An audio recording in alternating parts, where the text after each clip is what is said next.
Good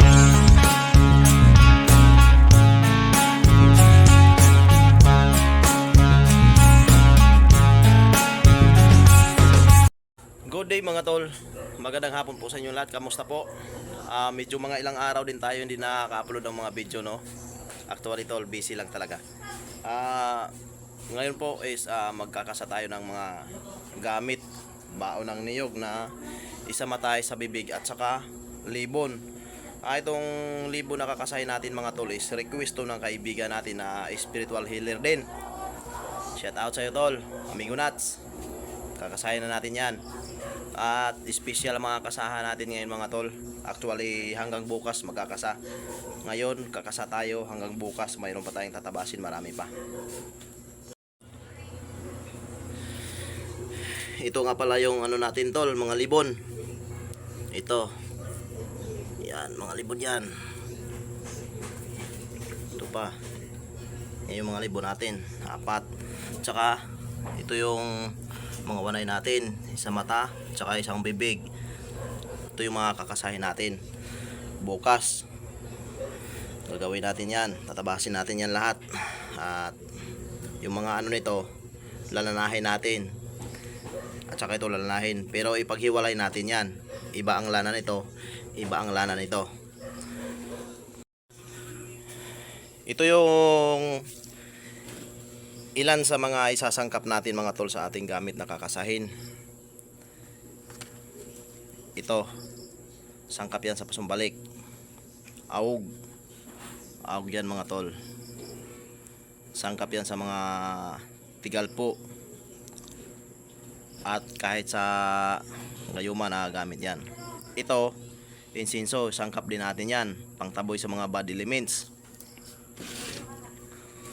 sa mga negative. Ito, sangkap din natin to. Yan ay gamit sa mga usog, pangontra sa mga lason, at sa mga negative energy, bad elements. Yan ang gamit yan. Tsaka isa din yan sa mga bumabasag sa mga lason, yung mga baso, kaya pinggan na may mga lason, bumabasag yan. At itong pandakaki nga itim, pandakaki puti at pula, kailangan magsama talaga ang tatlo na yan mga tol. Pagka sinangkap mo na lang, kailangan magsama talaga ang tatlong yan.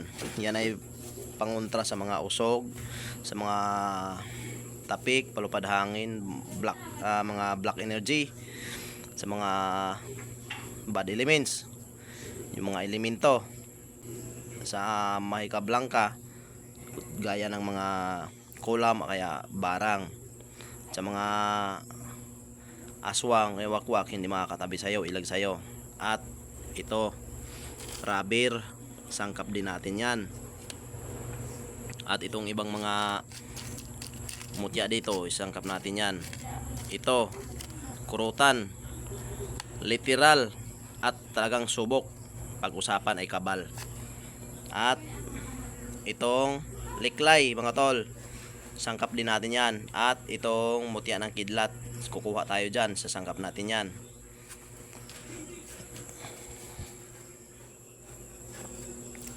At itong asukal, asin, bigas, kanin, saka abo, uling, sangkap natin yan. Mga pangontra yan, mga pangsumpa yan, which is nagdadala yan ng sumpa at hindi ka nasusumpa. At ito tol, ito, at yan, kapas, at magnet yan mga tol, magnet yan, sasangkap natin yan. Para sa kaalaman ng lahat mga tol, bakit nga ba naglalagay ako ng magnet sa gamit pag ako ay kumakasa? Bakit nga ba? Ito yon, naglalagay ako mga tol ng magnet sa isang gamit pag nagkakasa ko, kasi ang magnet kasi tol is humihigop ng aura yan at umaabsorb ng mga black magic, mahika blanca, at mga negative. Hindi ka mahihigupan ng aura, bagkos ang gamit mo ang manghihigop ng aura. Pero hindi yung ganong higop ng higop mga tol. sinasala din yan. Ibig sabihin, yung mga bad energy, hindi niya yun higupin, sinasala yun. At marami pa tayong isasangkap mga tol. Marami pa tayong maisasangkap nito. Kasi unti-unti pang dumidikta yung mga espiritu. Marami pa tayong isasangkap bukas. Ito lang ngayon yung pinapakita ko sa inyo. At mamaya yung 4 na libon tsaka isang mata sa isang bibig na natira, dadasalan ko pa yun mamaya para kinabukasan tatabasin natin. Bakit ko dadasalan mga tol? Kasi bago ko umpisahan tabasin, dinadasalan ko yan mga tol, which is hinihingi ko sa mga espiritu ang anong bang dapat gawin sa mga ganyang gamit sa pagkasa, kung anong iano natin. Overall mga tol, nakadikta na to lahat ng kasahan na ito is masakir at saka Armageddon. Pagsamahin natin, purong pangkumbati talaga yan mga tol. Hindi lang yung ang kumbati niyan mga tol, hindi lang yung tao lang dito sa mundo natin, kundi pati na sa mga espiritu na hindi nakikita. Nandyan na yung mga engkanto, mga bad elements, mga mahika blanca, black magic.